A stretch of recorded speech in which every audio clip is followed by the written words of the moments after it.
Hey friends, welcome to my channel. So blog start ಮಾಡ್ತಾ ಇದ್ದೀನಿ. 5:30 ಗಂಟೆ ಆಗಿದೆ. ಇವತ್ತು ತುಂಬ ಬೇಗನೆ ಬ್ಲಾಗ್ ಸ್ಟಾರ್ಟ್ ಮಾಡ್ತಾ ಇದ್ದೀನಿ. ಯಾಕಪ್ಪ ಅಂದರೆ ಇವತ್ತು ನಾನು ಸಂಡಿಗೆ ಹಾಕ್ತಾಯಿದ್ದೀನಿ. ಹಪ್ಪಳದಲ್ಲಿ ಸಂಡಿಗೆ ಹಪ್ಪಳ ಹಾಕ್ತಾಯಿದ್ದೀನಿ. ಅದು ಹೆಂಗೆ ಮಾಡಬೇಕಂತ ನಿಮ್ಗೂ ಕೂಡ ರೆಸಿಪಿ ಅದು ಶೇರ್ ಮಾಡ್ಕೋತಾ ಇದ್ದೇನೆ. ಖಂಡಿತ ನಿಮಗೂ ಕೂಡ ಇಂಟ್ರೆಸ್ಟ್ ಇದೆ. ಈ ರೆಸಿಪಿಯಲ್ಲಿ ತುಂಬ ಟೇಸ್ಟಿಯಾಗಿ ಸಂಡಿಗೆ ಹಪ್ಪಳ ರೆಡಿ ಆಗುತ್ತೆ. ಅದು ಜಾಸ್ತಿ ಟೈಮ್ ಇರೋದಿಲ್ಲ. ಸೊ ನೋಡ್ಕೊಂಡು ಬರೋಣ ಬನ್ನಿ. ನೋಡಿ ಫ್ರೆಂಡ್ಸ್, ನಾನು 3 ಡೇಸ್ ಅಕ್ಕಿ ನೆನೆಕಿಟ್ಟಿದೆ. ನಿನ್ನೆ ರಾತ್ರಿ ಇದೆಲ್ಲ, ನಿನ್ನೆ ರಾತ್ರಿ ಹರ್ಕೊಂಡಿದ್ದೀನಿ. ಇವಾಗ ನೋಡಿ ಸ್ವಲ್ಪ ಈ ಥರ ಆಗಿದೆ. ಇವಾಗ ಇದ್ರ ಸಂಡಿಗೆ ಹಪ್ಪಳ ಮಾಡೋಣ. ಸೊ ಅದಕ್ಕೆ ಏನೇನು ಬೇಕಂತ ನಾನು ಫಸ್ಟ್ ಆಫ್ ಆಲ್ ಹೇಳ್ಕೊಂಡು ಬರ್ತೇನೆ. ಅದಕ್ಕೆ ನನ್ನ ಸಂಡಿಗೆಯಲ್ಲಿ ನಾನು ಸ್ವಲ್ಪ ನೀವು ಕಲರ್ ಯೂಸ್ ಮಾಡ್ತಾ ಇದ್ದೀರಾ ಅಂದರೆ ಕಲರ್ ಕೂಡ ಯೂಸ್ ಮಾಡ್ಬೋದು. ಬಟ್ ನಾನಿಲ್ಲಿ ಯಾವುದೂ ಕಲರ್ ಯೂಸ್ ಮಾಡ್ತಾ ಇಲ್ಲ ಫ್ರೆಂಡ್ಸ್. ಸೊ ಇವಾಗ ಏನಿದೆ ಅಂದರೆ ಸ್ವಲ್ಪ ಉಳ್ಳಾಗಡ್ಡಿ, ಎಳ್ಳು, ಜೀರಿಗೆ ಹಾಕ್ತಾಯಿದ್ದೀನಿ, ಸ್ವಲ್ಪ ಉಪ್ಪು. ಸೊ ಅದು ಹೆಂಗೆ ಮಾಡಬೇಕಂತ ಎಂಡ್ವರೆಗೂ ನೋಡಿ. ಸೊ ನಡುವಲ್ಲಿ ಸ್ಕಿಪ್ ಮಾಡಬೇಡಿ. ತುಂಬ ಟೇಸ್ಟಿಯಾದ ಸಂಡಿಗೆ ರೆಸಿಪಿ ರೆಡಿ ಆಗುತ್ತೆ. ಒಂದು ವೇಳೆ ನಿಮಗೆ ಕಲರ್ ಹಾಕೋದಿದ್ರು ಅದು ಕೂಡ ಹೆಂಗೆ ಹಾಕಬೇಕಂತ ಅದು ಕೂಡ ಈ ವಿಡಿಯೋಲಿ ನಾನು ತೋರಿಸ್ತೀನಿ. ಸೊ ನೋಡ್ಬೋದಾ? ಇಲ್ಲಿ ನೋಡಿ ಫ್ರೆಂಡ್ಸ್, ಇಲ್ಲಿ ನಾನು 10 ಗ್ಲಾಸ್ ತೊಗೊಂಡಿದ್ದೀನಿ. ಇಲ್ಲೇನಿದೆ ಅಲ್ಲ 2 ಗ್ಲಾಸ್ ಅಕ್ಕಿಗೆ ನಾನು 10 ಗ್ಲಾಸ್ ನೀರು ತೊಗೊಂಡಿದ್ದೀನಿ. ಇವಾಗ ಇದಕ್ಕೆ ಸ್ವಲ್ಪ ಬಾಯ್ಲ್ ಮಾಡೋಕ್ಕೆ ಇಡೋಣ.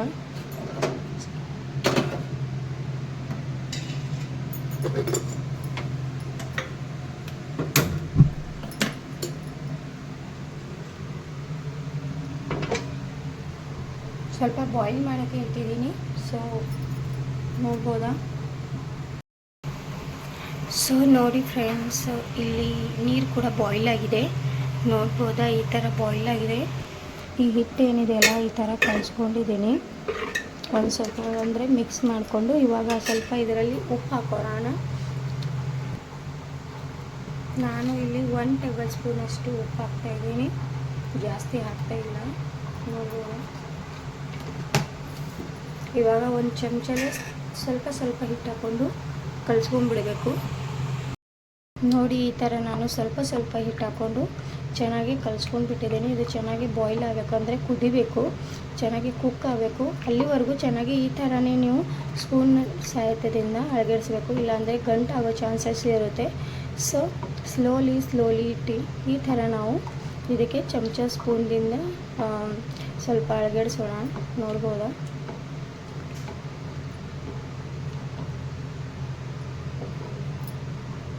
ಇವಾಗೇ ನೋಡಿ ಸ್ವಲ್ಪ ಕೆಳಗೆ ಗಂಟಾಗೋ ಚಾನ್ಸಸ್ ಆಗಿದೆ. ಸೊ ಇವಾಗ ನೋಡಿ ಗಟ್ಟಿಯಾಗಿದೆ ಹಿಟ್ಟು. ನೋಡ್ಬೋದಾ? ಕಲರ್ ಏನಿದೆಯಲ್ಲ ಕಾಜಿನ ಕಲರ್ ಆಗುತ್ತೆ. ಸ್ವಲ್ಪ ನೀರು ಇರುತ್ತಲ್ಲ, ನೀರು ನಿಮ್ಮ ಕೈಯಲ್ಲಿ ಹಚ್ಕೊಂಡು ಅದು ಹಿಟ್ಟು ಕೂಡ ನೀವು ನೋಡ್ಬೋದು ಕುದ್ದಿದೆ ಅಂತ ಗೊತ್ತಾಗ್ಬಿಡುತ್ತೆ. ಇಲ್ಲಾಂದರೆ ನೀವು ಬಾಯಿ ಕೂಡ ಹಚ್ಕೋಬೋದು. ಸ್ವಲ್ಪ ಕುದ್ದಿದೆ ಅಂತ ನೀವು ಟೆಸ್ಟ್ ಮಾಡೋದಕ್ಕೆ. ನೋಡಿ ಹಿಟ್ಟು ಕೂಡ ಕಂಪ್ಲೀಟಾಗಿ ಕುದ್ದಿದೆ. ಇವಾಗ ಸ್ವಲ್ಪ ಕೂಲ್ ಆಗೋಕ್ಕೆ ಬಿಡೋಣ. ಅಂದರೆ ಆಲ್ಮೋಸ್ಟ್ ಸ್ವಲ್ಪ ಕೂಲ್ ಆದಮೇಲೆ ನಾವು ನೆಕ್ಸ್ಟ್ ಪ್ರೊಸೀಜರ್ ಏನಿರುತ್ತಲ್ಲ ಅದು ಮಾಡೋಕ್ಕೆ ಬರುತ್ತೆ. ಸೊ ಫ್ರೆಂಡ್ಸ್, 5:30 ಗಂಟೆಗೆ ನಾನು ಹಿಟ್ಟು ಕಲಸಿ ಇಟ್ಟಿದ್ದೆ. ಸೊ ನೀವು ಆಲ್ಮೋಸ್ಟ್ ನಿಮಗೆ ಏನು ಕೆಲಸ ಇರಬೇಕು ಅದು 3-4 ಅವರ್ಸಲ್ಲಿ ಮಾಡ್ಕೊಂಡ್ಬಿಡಬೇಕು. ಯಾಕಂದರೆ ಸ್ವಲ್ಪ ಹಿಟ್ಟು ಕೂಡ ತಣ್ಣಗಾಗ್ಬಿಡುತ್ತೆ. ಆಮೇಲೆ ನಾವು ಉಳ್ಳಾಗಡ್ಡಿ ಮತ್ತಂದರೆ ಎಳ್ಳು ಹಾಕ್ಬೋದು. ನಾವು ಸುಡುದಲ್ಲೇ ಹಾಕಿದ್ರೆ ಏನಾಗುತ್ತೆ, ನಾವು ಕರೆಗೆ ಹೋಗ್ತಾವೆಲ್ಲ ಅವಾಗ ಕರಗಾಗ್ಬಿಡುತ್ತೆ, ಅಂದರೆ ಉಳ್ಳಾಗಡ್ಡಿ ಕರಗಾಗ್ಬಿಡುತ್ತೆ. ಸೊ ಈ ಥರ ಮಾಡಿದ್ರೆ ಉಳ್ಳಾಗಡ್ಡಿ ಕರಗಾಗೋದಿಲ್ಲ. ನೋಡಿರಿ, ಆಲ್ಮೋಸ್ಟ್ ನಾನು ಹಿಟ್ಟು ತಣ್ಣಗಾಗಿದೆ. ನೋಡ್ಬೋದಾ? ಇಲ್ಲಿ ನೋಡಿ, ಆಲ್ಮೋಸ್ಟ್ ತಣ್ಣಗಾಗಿದೆ ಹಿಟ್ಟು. ಇಲ್ಲಿ ಉಳ್ಳಾಗಡ್ಡಿ ಹೆರ್ಚ್ಕೊಂಡಿದ್ದೀನಿ ಇಷ್ಟೊಂದು. ಇದು ಎಳ್ಳಿದೆ ಫ್ರೆಂಡ್ಸ್. ಇವಾಗ ಇದರಲ್ಲಿ ಹಾಕ್ತಾಯಿದ್ದೀನಿ ಸ್ವಲ್ಪ ಉಪ್ಪು. ನೋಡಿ, ಉಪ್ಪು ಬೇಕಾದರೆ ಕಡಿಮೆ ಇದ್ದರೆ ಏನೋ ಸ್ವಲ್ಪ ಹಾಕ್ಕೊಂಡ್ಬಿಡಿ. ಬಟ್ ಜಾಸ್ತಿ ಆಯ್ತಂದರೆ ಚೆನ್ನಾಗಿರೋದಿಲ್ಲ. ನೋಡಿ, ನನಗೆ ಸ್ವಲ್ಪ ಉಪ್ಪು ಕಡಿಮೆ ಅನ್ನಿಸ್ತಾ ಇದೆ. ಸೊ ಸ್ವಲ್ಪನೇ, ತುಂಬ ಸ್ವಲ್ಪ ಹಾಕ್ತಾಯಿದ್ದೀನಿ. ಯಾಕಂದರೆ ಸಂಡಿಗೆಯಲ್ಲಿ ಉಪ್ಪು ಜಾಸ್ತಿ ಆಯ್ತಂದರೆ ತಿನ್ನೋಕ್ಕೆ ಆಗೋದಿಲ್ಲ. ಬಟ್ ಕಡಿಮೆ ಆದರೆ ನಡೀತೆ. ಇವಾಗ ನೋಡಿ ಉಳ್ಳಾಗಡ್ಡಿ ಕೂಡ ಹಾಕ್ತಾಯಿದ್ದೀನಿ. ತುಂಬ ಕ್ವಿಕ್ಕಾಗಿ ಆಗುತ್ತೆ. ಏನು ಅಷ್ಟೊಂದು ನೀವು ಮುಂಜಾನೆ ಸ್ವಲ್ಪ ಬೇಗ ಎದ್ದು ಸ್ವಲ್ಪ 1/2 ಅವರ್ಸ್ ಇದಕ್ಕೆ ಕಲಿಸ್ಕೊಳ್ಳೋಕ್ಕೆ ಆಗುತ್ತೆ. ನೋಡಿ, ಇವಾಗ ಕೂಡ ಈ ಥರ ಹಾಕೋತಾ ಇದ್ದೀನಿ. ಇವಾಗ ಚೆನ್ನಾಗಿ ಮಿಕ್ಸ್ ಮಾಡೋಣ. ನೋಡಿ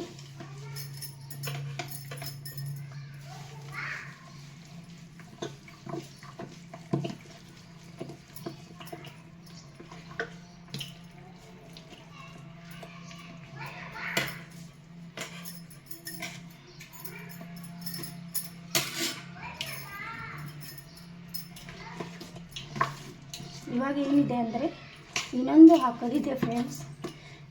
ಏನಪ್ಪ ಅಂದರೆ ಸ್ವಲ್ಪ ಜೀರಿಗೆ ಹಾಕೊಳ್ಳೋಣ, ಅಂದರೆ ತುಂಬ ಟೇಸ್ಟಿ ಆಗಿರುತ್ತೆ. ಇವಾಗ ಇಲ್ಲಿ ಸ್ವಲ್ಪ ಜೀರಿಗೆ ಹಾಕೋತಾ ಇದ್ದೀನಿ ನೋಡಿ. ಇಷ್ಟೊಂದು ಜೀರಿಗೆ ತೊಗೊಂಡಿದ್ದೀನಿ, ಇದು ಕೂಡ ಹಾಕ್ತಾಯಿದ್ದೀನಿ ಸ್ವಲ್ಪ ಟೇಸ್ಟ್ ಆಗುತ್ತೆ ಅಂತ.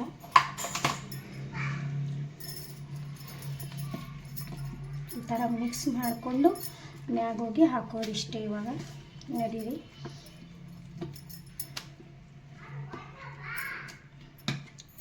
ನೋಡಿ ಹಿಟ್ಟು ಕೂಡ ಚೆನ್ನಾಗಿ ರೆಡಿಯಾಗಿದೆ. ಒಂದು ಸ್ವಲ್ಪನೂ ಗಂಟು ಆಗದೇನೆ ನಾನು ಕಲಿಸೋದು ಹೇಳ್ಕೊಟ್ಟಿದ್ದೀನಿ. ಸೊ ಈ ಟಿಪ್ಸನ್ನು ಖಂಡಿತ ನೀವು ಫಾಲೋ ಮಾಡಬೇಕು. ನೀವು ಒಬ್ಬರೇ ಇದ್ದೀರಾ ಅಂದರೂ ಕೂಡ ಕಲಿಸ್ಕೋಬೋದು, ಯಾಕಂದರೆ ನಾನು ಒಬ್ಬರೇ ಮಾಡಿದ್ದು. ಒಬ್ಬರೇ ಇದ್ದೀರಾ ಅಂದರೂ ಈ ಥರ ಕಲಿಸ್ಕೊಂಡು ಮಾಡ್ಬೋದು. ನೀವು ಮನೇಲಿ ತುಂಬ ಜನ ಇದ್ದೀರಂದರೆ 2 ಸಲ ಮಾಡಿ ಅಷ್ಟೇ. ನೋಡಿ ಇವಾಗ ಒಂದು ಸ್ವಲ್ಪ ನೀರು ಒಯ್ಯೋಣ, ಅಂದರೆ ಸ್ವಲ್ಪ ಕೈಗೆ ಹತ್ತಬಾರ್ದು ಅಂತ. ಈ ಥರ ನೀರಲ್ಲೇ ಹೀಗೆ ಹತ್ತೋದೇ ಇಲ್ಲ, ಕುದ್ದರೆ ಈ ಥರ ಕೈಗೆ ಹತ್ತೋದಿಲ್ಲ. ಸೊ ಅದಕ್ಕೆ ಒಂದು ಬಗೊಂಡು ನೀರು ಒಯ್ದು ಚೆನ್ನಾಗಿ ಹಪ್ಪಳ ಹಾಕ್ಬರೋಣ. ಸೊ